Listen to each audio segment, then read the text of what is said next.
afternoon, people. Good afternoon. It's 2 o'clock here in the UK, wherever you are. If you're on the road, good. If you just around the UK, then it's 2 o'clock. Anyway, so we got Caitriona Ellis on. We're just waiting for her. She sent me along, and yeah, so we're just waiting and see what happens. Don't forget, guys, if you want to leave a message or anything, please do. And if you don't want to leave a message, you don't have to. So there you go. And we got some really good stuff coming up, and we've already had some good guests on already. So if you want to know that, go to Crossroads Podcast UK YouTube channel, and you will see every single video that we've done since last year. And there's quite a lot to go through if you want to have a look. Okay, so we're just waiting. And yeah, we're just waiting.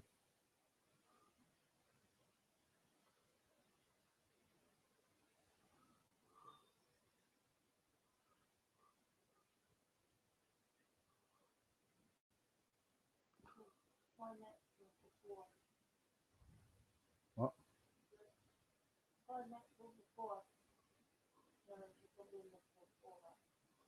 All right.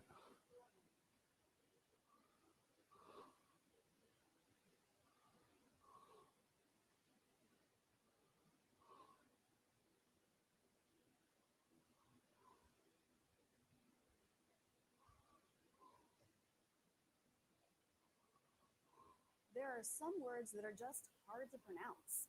Forget being a non-native speaker.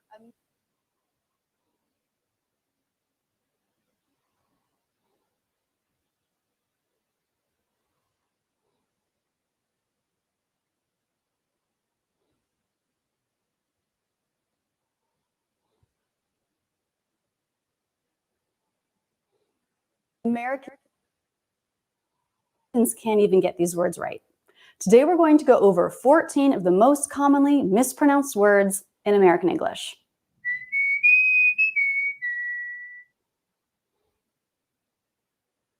The other night I was watching Netflix. It was a documentary, Ugly Delicious Episode 2. And I saw a native speaker completely mispronounce a word. I don't know if putting it into the echelon of high dining. Excuse me? I actually had to go back and turn on the subtitles to make sure he was saying the word I thought he was saying, but mispronouncing it. I don't know if putting it into the echelon of high dining. He was. How is that? How is it that Americans mispronounce words in their own language? It's because sometimes we learn words from reading, not from hearing them used. And English is not a phonetic language. The letters do not correspond one-to-one with the sounds. So we can see a word and guess the pronunciation and maybe be wrong. Someone who reads a lot may learn lots of words that they've never heard pronounced. So it's actually really easy for native speakers to mispronounce a word. This word is echelon, not echelon.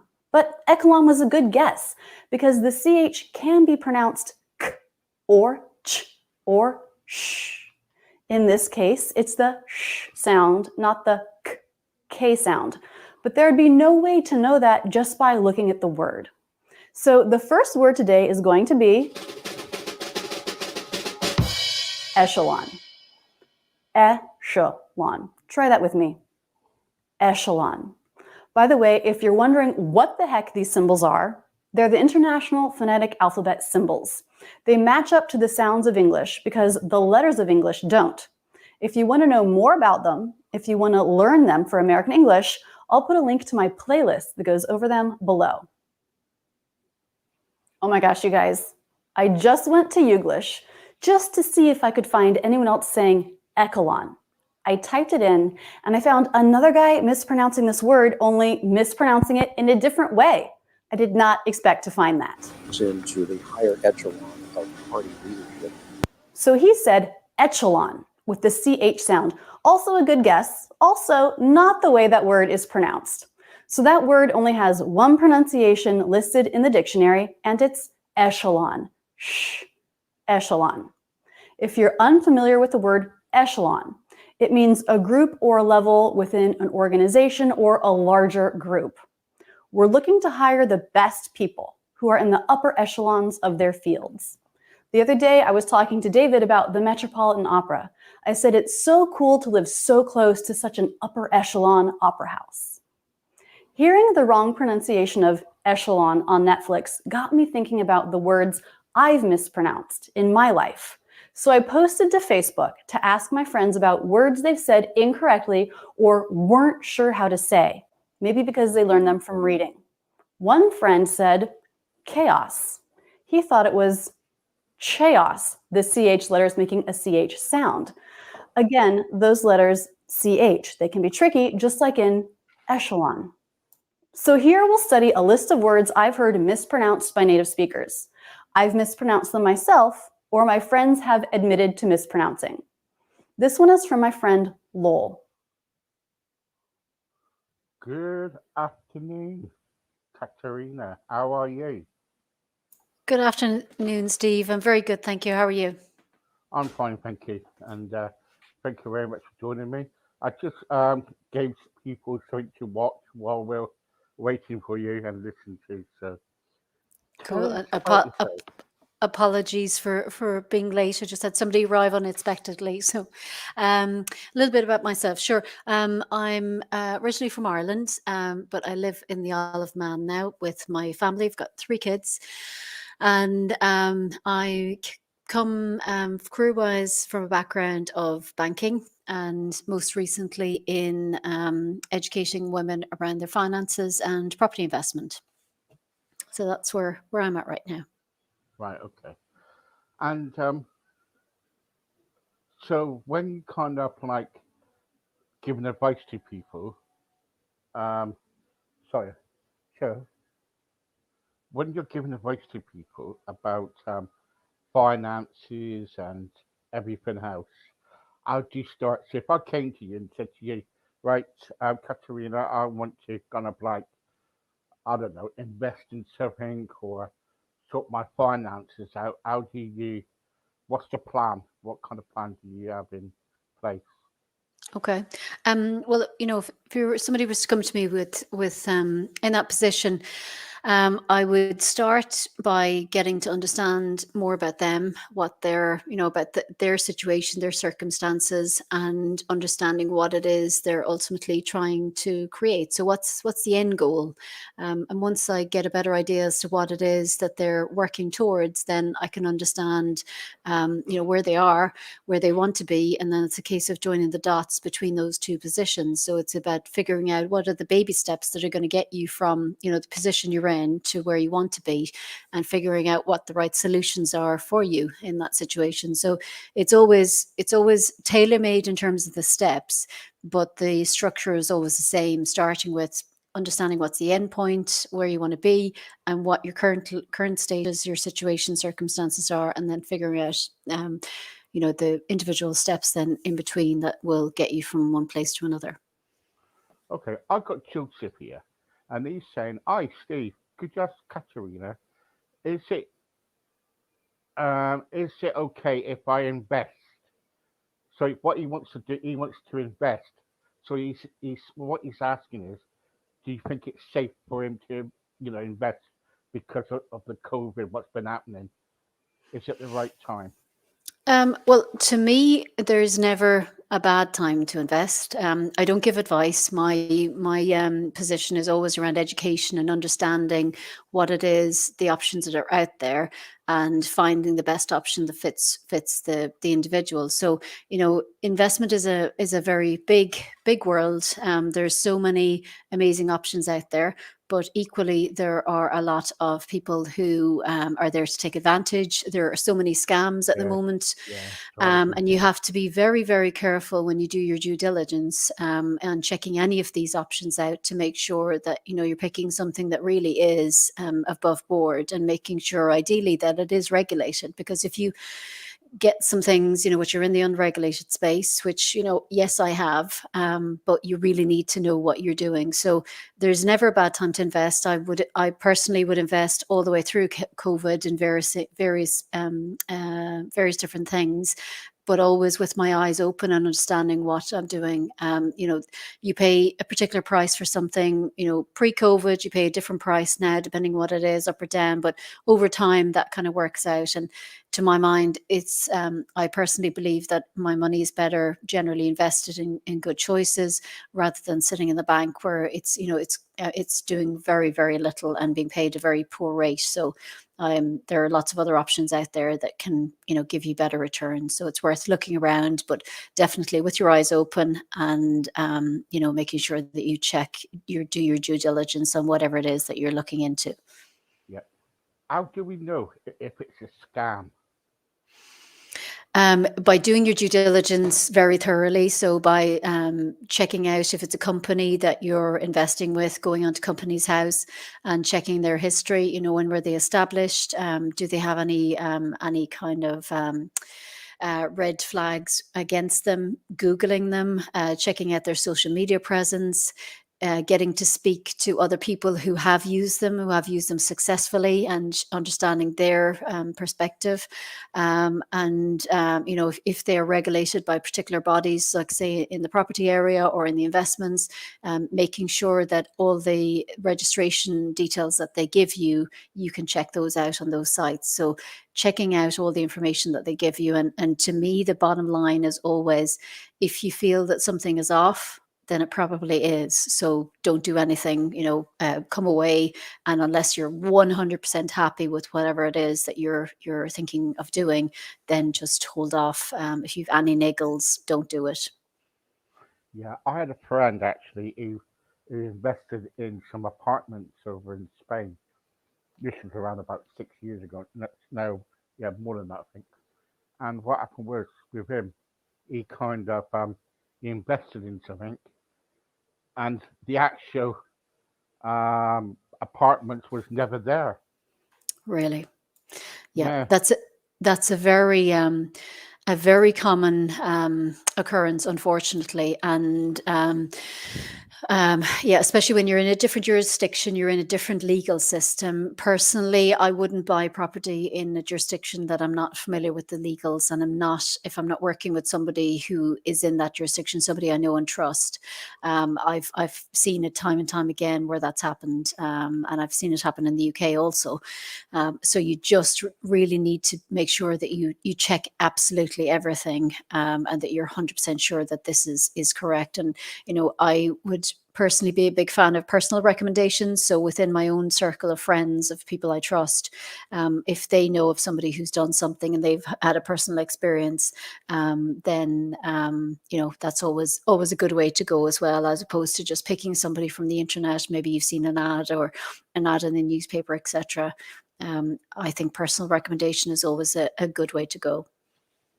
okay. The next question I'm asking, John is saying, hi John, he's from Durham, and he's saying, what I love to invest in property. I've already got around about 6 houses in Durham. I want to get some more. Is it the best time to invest right now or to hold off? Um, it's a Personally, I think it's always a good time to buy property as long as it's well priced. We are currently buying three. We've got three actually in that area, in the Sunderland, Durham, South Shields area. Yeah, you So told me last time, yeah. yeah, that's right. So we're familiar with that area. So we've bought some that have been better priced than others, and that's fine. As long as the numbers stack and you're happy with the purchase price and happy with the rent that you're getting versus the mortgage and the costs that you have, then it's a good time to buy, as long as the property is priced correctly. And again, it comes back to that due diligence, making sure you're happy, that checking websites out like Rightmove, understanding what the previous purchase history. If you've already got six, then you have a good idea as to what's a reasonable price for a property of the type that you're buying, and whether another one comes your way, whether that is in line with what you currently hold. And if you're already in the area area, then it's a great advantage that the area, where there's demand, etc. And so that makes it much easier for you to do your due diligence and make sure everything is as it's supposed to be. Okay. I've got somebody here called Abdi, and he is from Manchester. He said, "Hi, Steve and Katerina. I have 17 properties in the Manchester area, and the trouble, most of them are on benefits. The trouble is, what I find is that the benefit agency send the checks out late and not always on time, and the trouble that leaves me into a pickle, and I've got to chase my tenants for the money. Is there any other way I can get around that?" Well, the tenants that we have in our properties in the Northeast are also local authority tenants, and the arrangement and the way we manage it is that at the very beginning, when the paperwork is done, taking on that tenant, the agreement is with the tenant that the rent is paid directly from the local authority to the letting agent who manages the properties for us. So that removes that possibility. They're, as far as I know, then the payments are automated and they go into the letting agent's accounts and they manage it for us. So that could be one possibility. I don't know whether it's possible to get that in place retrospectively if you've got tenants already in, but it's most certainly worth looking at to see if it is a possibility that you could do, because it takes it away from your tenant as well as a hassle. You get to pay directly into your account, or if you've got somebody managing it, either or. And that's the way we work around that, because it can be a real drain having to chase that all the time. But when it's automated, it's much easier to deal with. Yeah. Philippa says, "Hi, Steve. I come from Portsmouth. I've got around about 4 or 5 properties, but the trouble is, at this moment in time, I used to have the tenants pay me, but now, because they were cashing the checks, now I've actually gave them an ultimatum to say that the money's got to be paid direct to me. Sometimes there is a shortfall around about £10 or £5, and that this is a problem because they never pay the shortfall, but the rest of the rent we get from the authority. Is there any way around it?"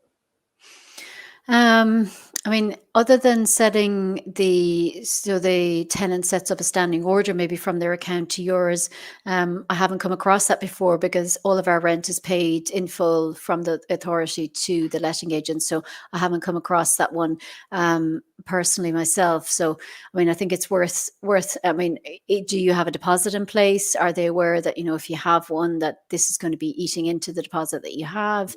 That's the only thing that enters my head, because I haven't experienced personally of that, Steve. Yeah, yeah. Um, Steve, deposits. I'm glad deposits. Sorry. Um, my tenants give me deposits, but sometimes some of them don't. They go to the council and get deposits accounts from the council. This is where the council guarantee if anything happens that they will pay for it. Is this wise taking this on, or do I leave taking on benefit tenants? Ooh, that's a bit of a um. What do Yeah, you say, and Katrina? what do I say to that? It's a tough one, because with some of the tenants we have, some of them pay deposits and some of them don't. So it's really, I guess, being clear in the beginning as to whether you have a deposit, and if you have a contract already in place, well, what are the details of that contract? So without knowing full details of the individual case, I'd say it's about going back to the paperwork and understanding what was the agreement initially, Mm, and then working with the council, because at the end of the day, the council don't want, they want to keep these people in housing. So generally, not always, but in the vast majority of councils, they want to work with the landlords to make sure that these individuals remain, in houses, or in accommodation, whether they're flats or houses or whatever, so that they have a roof over their head, and it's not somebody else on the council's waiting list. So I think it would be in their interest to work with you. So I would consider maybe talking to the council, looking back over the paperwork that you have in place, and seeing what you can do, and go from there. yeah, I just been selected to go onto my housing review board here in where I live in Devon, and we do all this on there, and it's really good. Um, Steve, would it be possible if you can ask Katerina this question? I just invested in a property, and the property was 120,000. The trouble is, it was all gutted out, and it was very shocking. On the contract, it said everything will be in place. There's no bathroom, no kitchen, nothing. It was just a hollow shell. Can I go back? Can I go back and put a claim in about this? I am a first time buyer. Okay. I assume that in buying that house that you had legal representation, so you had a solicitor acting for you. So I would my first port of call, if I were you, would be to go back to the solicitor and to explain what's happened and see, they will be best placed to advise you as to what was in the contract, in terms of the sale and the agreement, and go from there. Yeah, yeah, yeah. You've got to be so careful though these days. I know some people who do what you call private sales and stuff, and that's not right. It's got to be all legalized. You cannot do that. It's not right. You can get action. You can get done for that. You can get a prison sentence for that. Yeah, well, I mean, with anything, I think it's best to cover yourself. So, whilst having legal representation can be costly, to me, it's foolhardy not to do it. So, I think it's always good to make sure that you go through the right channels and you have legal representation for you when you're buying, selling property, or anything to do with that. Yep. Okay. Rachel. Oh, hi, Steve. Hi, Steve. How are you? You're well, and see for a long time. I come on because I just bought a property in North Shields in Newcastle. I love it. I've just rented it out a top floor flat, and I'm just renting it out for around about £350 per calendar month. But the trouble is, at this moment in time, I find some of the tenants don't pay on time, and this has caused me a problem, or don't pay their bills, gas, electric. We tried putting meters in the past, but the meters always people always spoil the broth when they unwire the property. Oh gosh. Um. Oh yeah. I'm Yeah, sorry, but you do think a bad tenant, though, don't you, yeah, Katerina? no, absolutely. There's lots of them out there, but equally, there's lots of bad landlords too. So I think it's two sided. It might be worth looking at seeing if there's a management agent in the area in North Shields that you can that could potentially take that on for you and take that stress and hassle off you.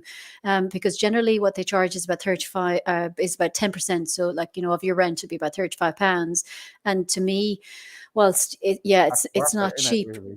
it's worth it not to have the stress and hassle. And if you think of the amount of time that you put into sorting all these problems out, when a management agent is there and is employed to do that, and a good one, make sure you get a recommendation for somebody, then it's more than worth the money, in my opinion. And you can spend your time not dealing with that stress and hassle, and earn the money elsewhere to cover that. To me, that would be the best way to go, and then just take it off your plate altogether. It's not worth getting stressed, and it can be a really stressful thing to be involved in, which is why we have a management agent who deals with this for us, because Yeah. they have a whole team of people. But when you're dealing with it by yourself, it can be really stressful, which is exactly Yeah. why we gave it to somebody else. I'd had personal experience of that, and I really found it quite stressful. So I would 100% recommend going with a management agent, because we found them to be great. The trouble is, though, right? I've been in and out of rented accommodation part of my life, but now I'm in a council property. And the trouble is, some landlords are okay, but and other landlords are rogues, and you can get your bad Yeah. ones, Yeah. right? And the trouble is, this is what I believe in. If you look after the property, okay, your landlord, well, in either way, your landlord should kind of look after the property anyway, but Hmm. also the tenant's got a responsibility. So, because we got the contract and everything, And the trouble is, what we got to realize is, guys, if you're listening out there, is this that these people is giving you a property, but they got to pay their mortgage for this property, right? And they got to wait on that money. And if you don't pay them, or pay the fees or whatever it is, then they can't live because they're probably banking on that money to pay for other properties. And the trouble is what gets my goat is when people kind of disrespect properties where they just kind of like bang holes in the walls and kind of like make the property in a bad way. Then the landlord's got to pay a lot of money out and everything. Have you ever? Is that ever happened to you, Katerina? Yeah, I've had a partner of a tenant put his hand through the wall in the ensuite bedroom, and yeah, do damage. That tenant vacated after being in the house for about 10.5 years, and it was trashed. I needed to replace pretty much everything in the house, and it cost quite a bit. But I was relieved to see the back of that particular tenant and the our troubled partner who came with. But I think when you're in that world, you have to take that as sometimes that happens. You can vet your tenants as best you can at the beginning when you take them in. But sometimes, you get it wrong. And it's about having kind of a rigorous check system in place to make sure that at the beginning that you're doing regular checks and inspections on the property. And if you're not happy in the beginning as with how they're maintaining it, then you need to take action at an early stage and catch it early, because if you let that go, then it's just going to deteriorate. But equally, to be fair, there's a lot of tenants who are treated very poorly by landlords. And I've seen houses with really bad damp problems with young children in them, and the landlords don't give a stuff. They're quite happy to take the rent, but they're not interested in maintaining the property to a decent standard, and that's really wrong as well. So I think there can be fault on both sides, and equally that fault can cause trouble for for both sides of the fence. So I think it's about being fair, and whether you're the tenant or whether you're the landlord, being a decent person doesn't cost anything. And at the end of the day, it's somebody's home. So I think there's a responsibility there on both sides. Yeah, yeah, and yeah, it just kind of like annoys me when properties are not looked after properly. But Yeah. also, I lived in a property where the landlord don't care, didn't even care a stuff. He had, he just had kind of like coin meters in there. He lived up the line and everything, and so it's damp in there. I just had a stroke. It was damp in the bedroom. It was covered with it. And the trouble is, so you have got these rogue landlords out, but you really got some nice landlords too. Hmm. Yeah, And absolutely. the trouble is, so if you, as I keep saying, if you look after that property, then you can stay in there as long as you want. But the trouble is, some people don't realise it. That at the end of the day, it's your home. Yes, temporary. And when you're in somebody's home, respect it. Don't kick it to bits or anything, because you got to live in it. Yeah, Okay. a- absolutely. And the way we work with our tenants is that we encourage them to make it a home, because that works for them. So we had tenants who wants to make a feature wall in the sitting room. We say absolutely go for it, because that makes them feel more at home. And from the landlord's point of view, That's that's comfort, it. isn't it? That's an easy thing to fix if Yeah, they yeah, did move out. But the more they feel like home there, then the more likely they are to stay. So then the landlord doesn't have to go and find somebody else. So it's a win-win. And to me, that's what this always should be, that the landlord is providing a safe, warm, secure place for a person to live, and in return the tenant looks after that and pays the rent. And it has to be a win-win relationship. There shouldn't be kind of inequality on either side. And then it works lovely for both sides. So yeah. I just want to talk about the complete for the last 10 minutes. I want to talk about the benefit system. Um, I hope you don't mind about this because it comes under your remit for finance and stuff. I don't know what they're doing now because I haven't caught up with it. But the trouble is, what I used to remember is that when you get housing benefit, it used to come straight to the tenant. But now the council had said the council was having problems because tenants were spending the money and everything and all sorts, and the payment now goes to the landlord.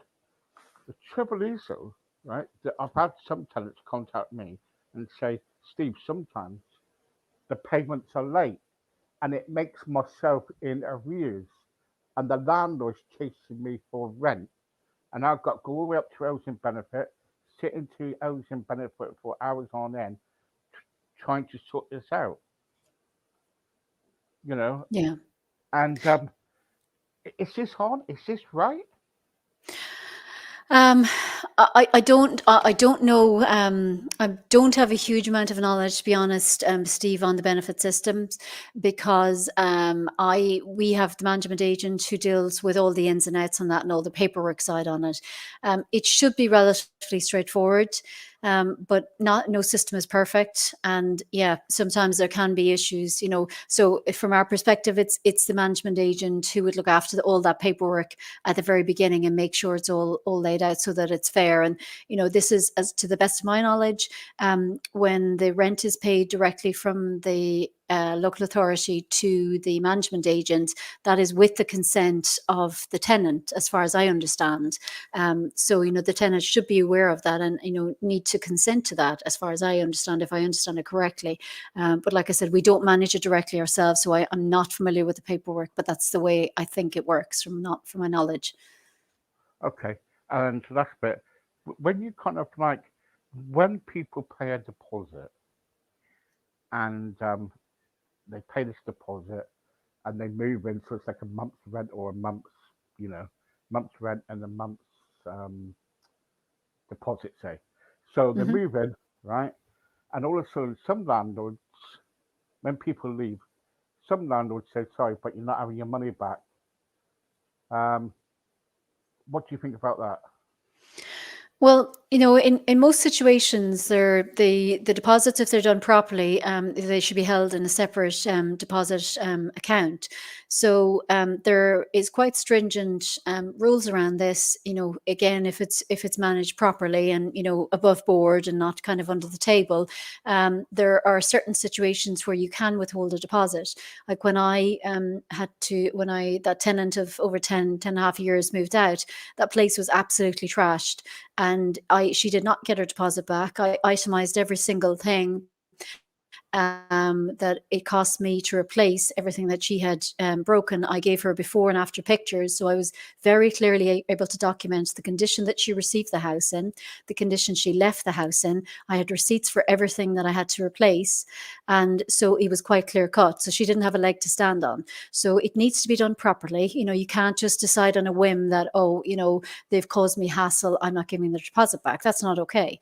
But if there's genuine case where somebody has caused damage to the property, and it's covered within the tenancy agreement, then that needs to be covered, and that does need to come out of the deposit. I had another situation where somebody left a property with short notice. They were aware that it was short notice, so I lost rent, but that came out of the deposit. So I did return, I don't know, about 80% of the deposit, but part of it was not returned because I wasn't able to fill the house. As soon as I did, I returned the rest of it to them. So always it has to be done fairly, and there has to be a good explanation as to why, and there are rules in place around that. So it's always good to make sure that everything is done above board, to make sure that you can apply those rules well. Yes. Caitriona, thank you as always. That's really No worries. interesting. Get a lot of response here. And I can't take everybody's messages, but, at the end of the day, all I can say is this: if you rent a property, treat it with respect, because that's your home, but also it's somebody else's home too. Yeah, Thank you, absolutely. Caitriona. Absolutely. Thank And you. thanks for having me, Steve. Nice to As talk to you always, again. thank you. Bye-bye. Have a good day. Bye-bye. Bye.